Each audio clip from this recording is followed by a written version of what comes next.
Welcome to the Chosen Podcast with Dr. Ashley. Real women, real issues, real conversations.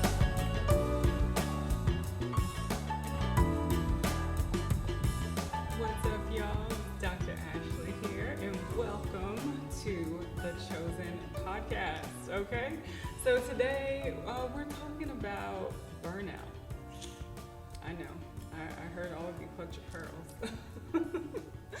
But the message here today truly is that burnout is not a badge of honor. Okay, ladies? So I think women have normalized exhaustion to the point that burnout is almost mistaken for ambition. It's mistaken as purpose. It's mistaken as success.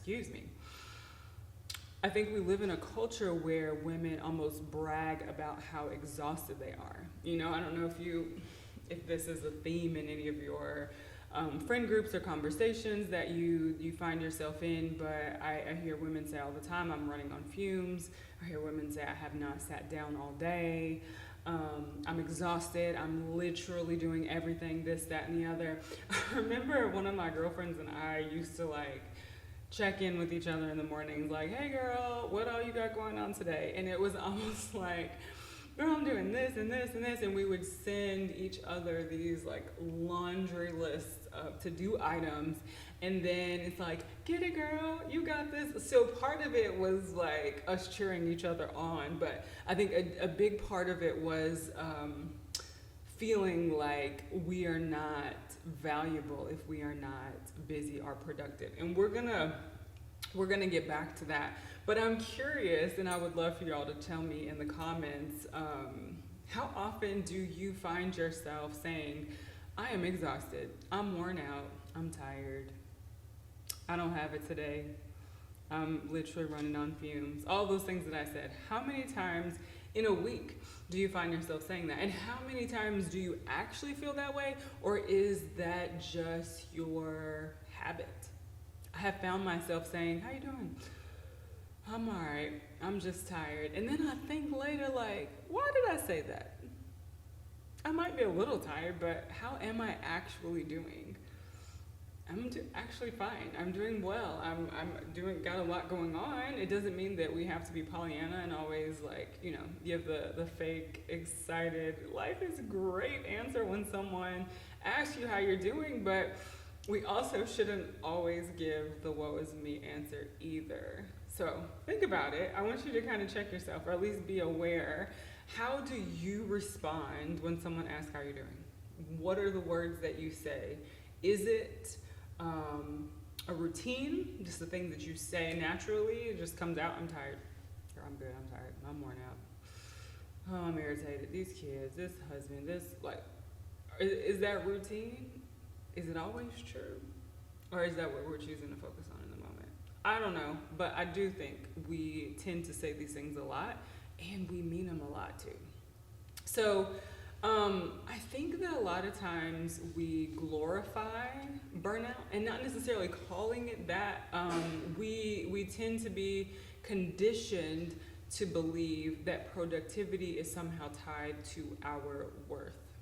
If we're not getting a lot done, we're not worthy for whatever it is that we have in our lives.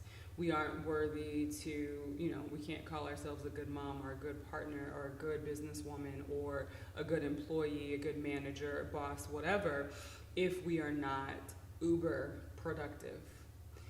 We have been taught to believe that rest is somehow synonymous to being lazy. It's not lazy to rest, and we're gonna get to that. But it's that team knows days off, right? And sometimes I think that originally started with the gym, gym culture, but that's definitely crossed over into mainstream business life. Just in general, we're constantly taught you're lazy if you're sitting still, if you are not focusing on the next achievement, if you're not focused on just grind, you're lazy. And I also see that there's a connection between burnout and the feeling of being needed and wanted it's almost like we are taking on everything. And this is something I talk about a little bit in my episode about healing from seasons of survival mode. We get so used to doing everything, and then we make everyone dependent on us. So then it becomes really difficult to step out of that and allow people to do their thing, because in the season where you are overwhelmed and overworked and all those things, everyone needs you. You're important, right? So it becomes difficult to change that mindset or belief. Hustle culture is real. You know, I think we look on any social media platform, and what is often talked about, especially in the realm of entrepreneurship, or even you could see it in corporate America, is like the no days off, work, work, work. And family and, you know, relationships, religion, everything comes second to getting ahead in your career. So hustle culture is real. And additionally, there's this like motherhood pressure, or it's a pressure that I see only placed upon and routinely placed upon women, especially working women. There's this culture that almost guilts you if you have a job or career outside of your home, that guilts you for what sometimes appears like self-indulgence, like taking a vacation or a break or time for yourself, when no one ever asks the man, where are the kids? Where are the kids? No one asks them that. And so it creates this imbalance in terms of the dynamics and family structure and such. It's almost like, man, do what you want. Woman, make sure you take care of these kids. Oh, you're going to have a career too? That's cool, but then you also need to make sure you take care of the house and these kids. And so I remember listening to a podcast with Rachel Rogers talking about help. It was actually an episode with her and her husband talking about the help that they need for their home to run smoothly. And I remember her writing about this as well in her book, We Should All Be Millionaires. If you haven't read it, it's a good read. But she talked about how there's this second full-time job that women often have to work when they come home. And that house management is actually a career. Who knew? But apparently it's a six-figure career in the homes of the extremely wealthy, where someone is paid a good salary, like I just said, to pay the bills, to manage everyone's schedules and doctor's appointments and travel and the cleaning of the house, the preparing and choosing of the meals, like all the things. That's a job called house manager. Who knew? So basically her point was that women who work outside the home or have entrepreneurship or, you know, jobs that they do within the home are spending their business time, and then they turn around and have this whole other job within the house. So you're working two full-time jobs. And that's before showing up as a partner, if you have a partner, showing up as a parent, showing up as a child. And it's a lot. And I don't think we talk about it enough, but there is definitely motherhood pressure to do it all, to be at everything, to work your 9 to 5, to be a great spouse, to be cute and exercise and be in shape, to not be anxious or stressed and living scot-free, but also coming to all the school events and all of those things. Like, even saying that out loud, it does not even make sense. Like, it is ridiculous, but it is a pressure that we put on ourselves to do it all, and it's a pressure that culture puts on us as well. So I'm saying this to you today, it is not fair, and you need to take that burden off. Sis, take off your cape. There's also career pressure, of course, to achieve your goals, to be able to feel like an equal partner, if you have a partner, to feel like a contributing partner. There's pressure to continue to rise and elevate and get new titles and make more money and do all the things. But all that's cool. And you may be a superwoman. You might be like, well, no one's ever seen me and superwoman in the same room. Cool. You are an outlier. You are not the rest of us. It is difficult to do it all. And I want you to know that your body should not have to break down before you feel like you deserve rest. And I'm saying this as the pot calling the kettle black, okay? So I am someone who, I love a list. I am undiagnosed ADHD. I think I've told y'all this before. And I have all the things to do. I have all the things on my plate, and I want to do them all. And I want to do them all well. And sometimes I forget to breathe. And what happens is I'll get sick. Or I'll just be so worn down that I just cannot get off the couch for like an entire weekend. I can't move, I can't think, my brain hurts, my eyes hurt, like everything. And my mom always tells me, I need you to stop. I need you to go somewhere and sit down. I need you to take a break. And I remember a conversation with my pastor, my dearest friend, one of my dearest friends, Pastor F. Bruce Williams, about self-care and the importance of rest and recovery, especially in ministry building, how extremely important it is. Like when you are chosen and called to do something, you can't do it if you're on your back. You can't do it if you're broke down, if you're in the hospital, if you're getting sick. We have to go somewhere and sit down for a little while, and we have to, we're going to talk about this a little bit later, create space for the work and for the rest. So burnout is a little bit deeper than just being busy. You know, sometimes people get to that point where they're just like, there's this thing that I love doing, and I no longer have the desire to do it anymore, even though like, I know I'm gonna feel bad for not doing it in, I don't know, 6 months to a year, but you just cannot help it. Like you cannot even will yourself to do it anymore. That's burnout. It's like a deeper place than just being a little bit tired. Burnout is like exhaust, and I cannot even pull myself out of that. So burnout's emotional exhaustion. So emotionally, like, I don't have it, I don't care. It can show up like indifference or apathy.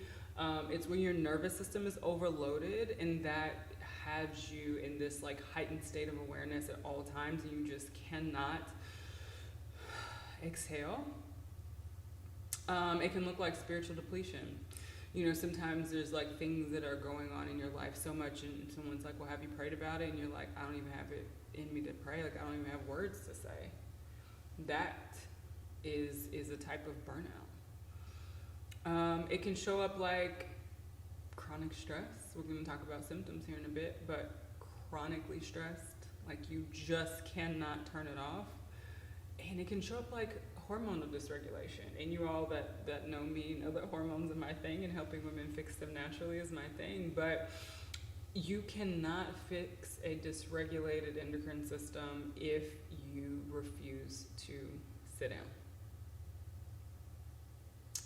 Yeah, so symptoms. What are some symptoms of burnout? Irritability. Everything and everybody get on your nerves. It doesn't matter if it's a pin dropping a mile away, you heard it and now you're mad. And you can't shake it, and you don't care. Brain fog. Losing words mid-sentence, walk into a room, don't know why you came there.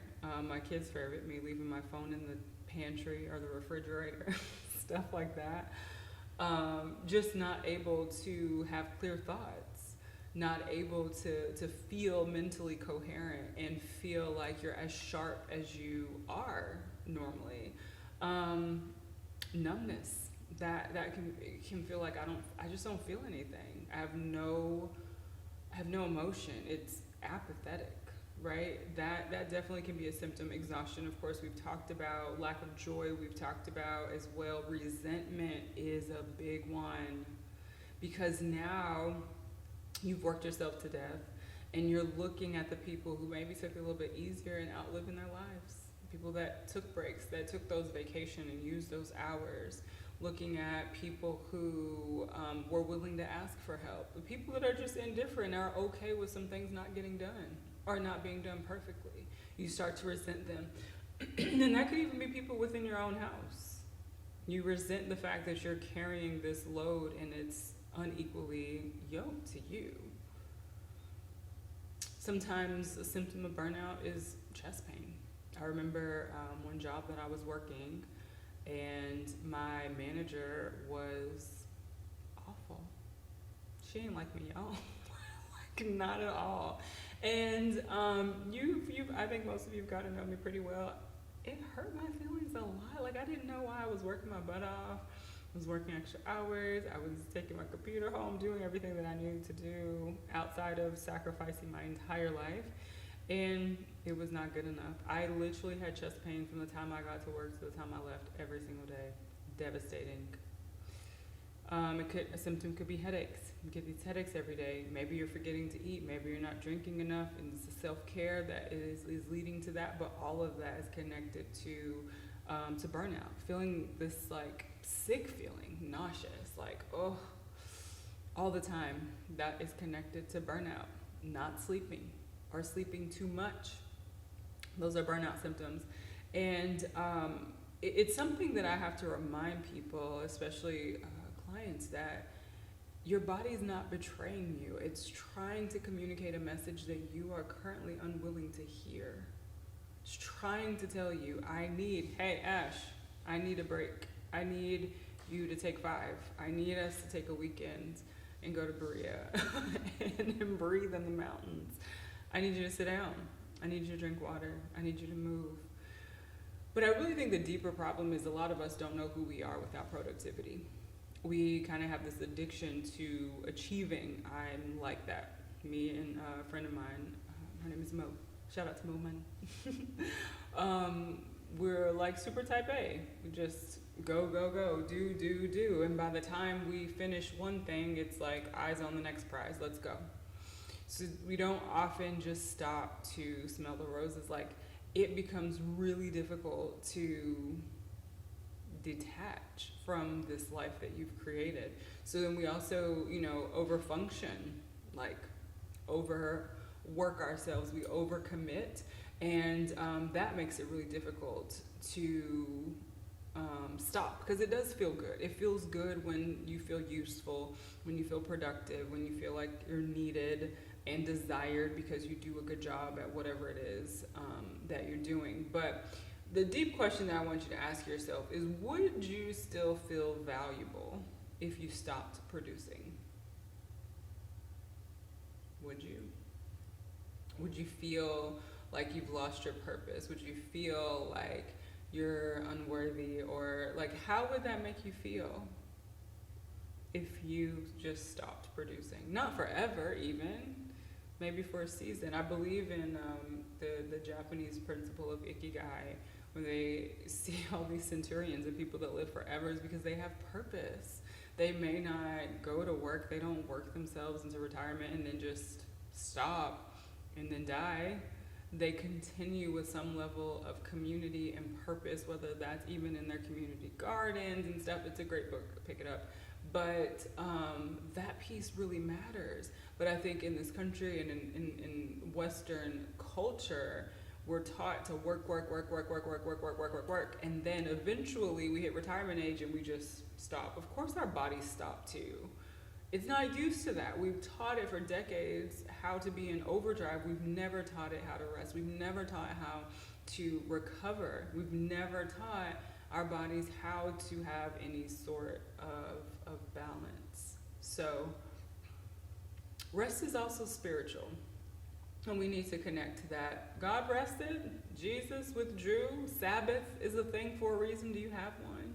And you may, have kids that are busy and active and do sports, so you may not be able to take a full day, but is there any time on your calendar that is off limits for work, off limits for anything but you?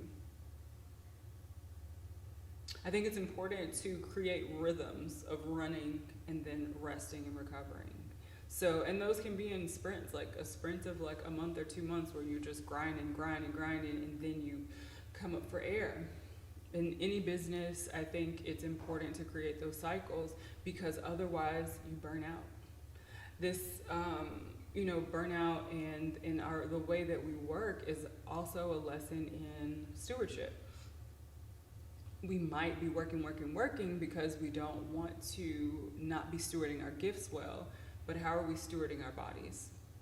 That's our temple, right? How are we stewarding our minds and hearts? That's extremely important. So I just want you to know, rest is not about quitting. Rest is not about the fact that you're weak and that you can't keep up and do the work and do a good job. Rest is wisdom. Rest is wisdom. You know, they say you cannot pour from an empty cup, but I believe you cannot pour from an overworked nervous system, in a nervous system that never feels safe. That goes back to healing and getting out of survival mode. We live our lives that way so much that we don't even know how to turn it off. I think oftentimes we don't even recognize that we're doing it. So some practical ways to help you with this burnout. Boundaries. I talk about boundaries a lot. They are important, but it does no good to create boundaries that you don't enforce. Sleep. 7 to 9 hours a night. Give yourself a bedtime. Give yourself a time after which you do not do work or you don't answer texts. It's okay. If someone's not dying, the house isn't burning down, the business isn't burning down, you do not need to be disturbed 24 hours a day.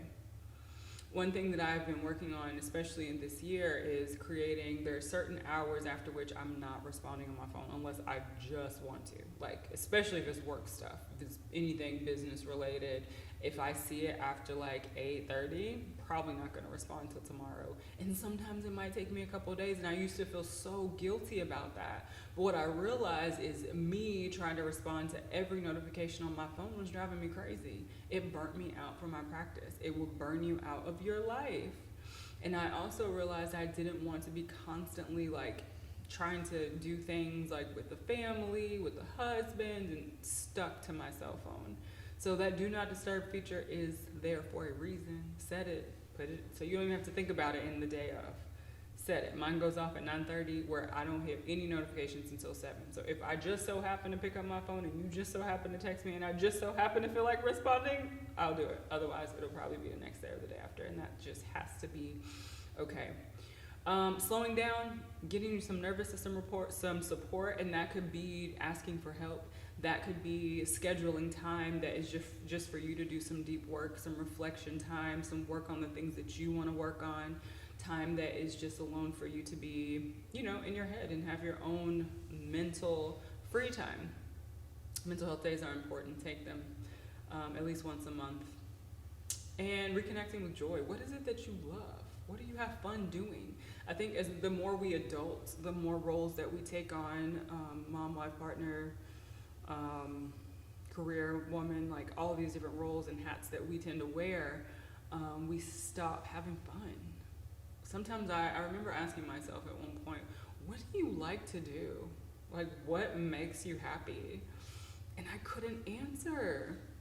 And so I say to that, you have to find the things that make you happy. There's an episode, if you haven't watched it or listened to it yet, it's about Sparkle Face, and it's about you being responsible for your own happiness. There's 2 different episodes. Check those out if you want to take a little bit of a deep dive into that. But I want you to ask yourself this question. What if rest was not something you earned, but something you needed? I think we do the whole, you will sleep when you die. That's true, but you will die sooner if you don't go to sleep. Now, if you have issues sleeping, that's a whole nother thing. That's a thing you can inbox me for, because there's an oil for that. But you have to prioritize going to sleep. It is not a luxury. It is a must do. It's a must do. So I want you to pause, to breathe. I want you to reassess the pace that you are actively living at right now. And your homework from this episode is to create time to rest, breathe, relax. Create time for you to gather yourself in the morning. I talk about morning routines often, and I might have to do a whole episode on morning routines and the importance of them and how to craft one that helps you start your day off with a bang.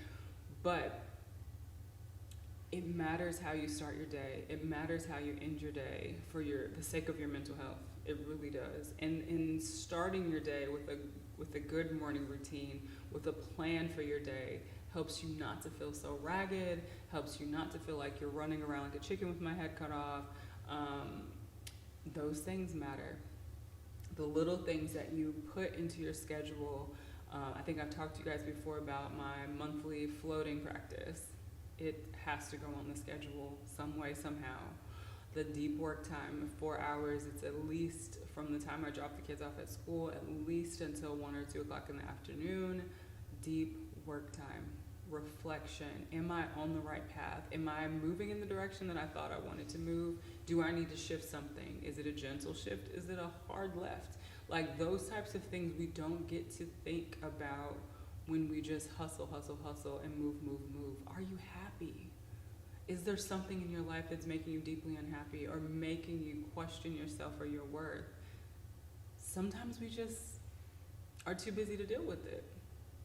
I remember one time I was in school, I was like, this relationship is not working. I'm gonna break up with this dude. But I can't break up with him until April 27th.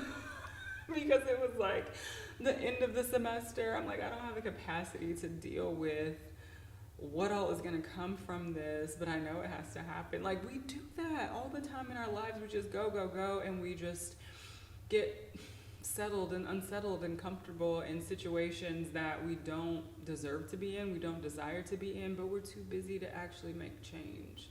So I want you to stop that. Stop it. I want you to create space to assess. Create space to listen to your heart, for your mind to slow down, and for you to be able to catch up with yourself and make sure you are doing the work you were called to do in a way that you would be proud of. I want you to take care of yourself. Sis, burnout is real. It takes people away from their passions. It takes people away from this world. And you know, at 42 years old, I've seen friends die. I see it on social media, people in their 30s and 40s and 50s, young people, heart attacks. Like just, it's not worth it, okay? It's not worth it. You have one temple. Part of being obedient to the Lord is protecting and caring for that temple. That is your challenge today. That is your homework. I want you to realize and accept the fact that you working yourself to death is not going to earn you any badge of honor. It's going to earn you an early grave. And there are too many people in this world that need access to the purpose you were given for you to head out of here before God's time. Okay? It's been real today, y'all. I appreciate you sticking in. It's a little bit longer episode than what you're used to hearing from me, but I'm so happy you're here. I hope this was helpful. And remember, no matter what this world is trying to tell you this week, God chose you on purpose for a purpose.